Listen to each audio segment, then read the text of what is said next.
আমি আপনাদের অগ্রযাত্রা কামনা করছি, আপনাদের সফলতা কামনা করছি। আমি আজকে বলতে চাচ্ছি যে রফিকুল আমিন সাহেব 12 বছর জেলে কাটিয়েছেন। সেই জেলে কাটানোর সময়টুকু আমরা হয়তো উপলব্ধি করতে পারবো না যে সেই সময় উনি কি ভেবেছেন, কি চিন্তা করেছেন। তো যাই হোক, আজকে এই নতুন পার্টির উপলক্ষে আমি আমার অন্তরের অন্তঃস্থল থেকে আমি আপনাদেরকে শুভেচ্ছা জানাচ্ছি, সফলতা কামনা করছি যেন আপনারা সফল। ফ্যাসিস্ট সরকার যা করেছে সবকিছুই যে খারাপ করেছে তা না। ফ্যাসিস্ট সরকার আজকে যা করেছে তার জন্যই কিন্তু আজকে এই নতুন দলটি কিন্তু উদ্বোধন হয়েছে। কাজেই সব খারাপের মধ্যে থেকেও কিন্তু কিছু কিছু ভালো কাজ বেরিয়ে আসে, সেটা আজকের এই প্রমাণ। আজকের এই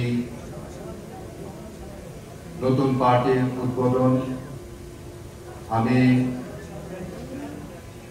কামনা করছি যে একটি গণতান্ত্রিক ধারা এবং মানুষের অধিকার ওনারা প্রতিষ্ঠিত করবেন তাদের দলের মাধ্যমে, এবং আগামীতে এই দল আশা করি যে মানুষের দলে পরিণত হবে।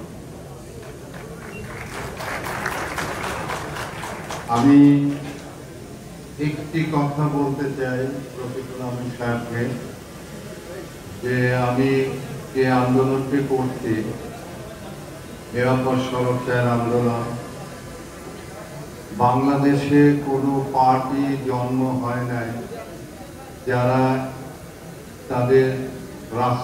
তাদের ম্যানিফেস্টোর মধ্যে এই নিরাপদ সড়ক চাইকে সেভাবে নিয়ে আসবে। আমি আশা করেছিলাম যে রফিক সাহেব অন্তত এই জিনিসটিকে নিয়ে আসবে, কিন্তু আপনি আনেন নাই। তো আমার এটি দাবি রইল আপনার প্রতি যে নিরাপদ সড়ক চাই বিষয়টিকে আপনাদের ম্যানিফেস্টোর মধ্যে নিয়ে আসবেন, এবং অবশ্যই যদি দেখেন যে কত মানুষের দাবি, কত মানুষ এখানে যারা এসেছে তাদের মধ্যে থেকে তাদের কত আপনজনকে তারা হারিয়েছে। তো কাজেই সেই বিষয়টিকে আমরা উপেক্ষা করছি সারা জীবন।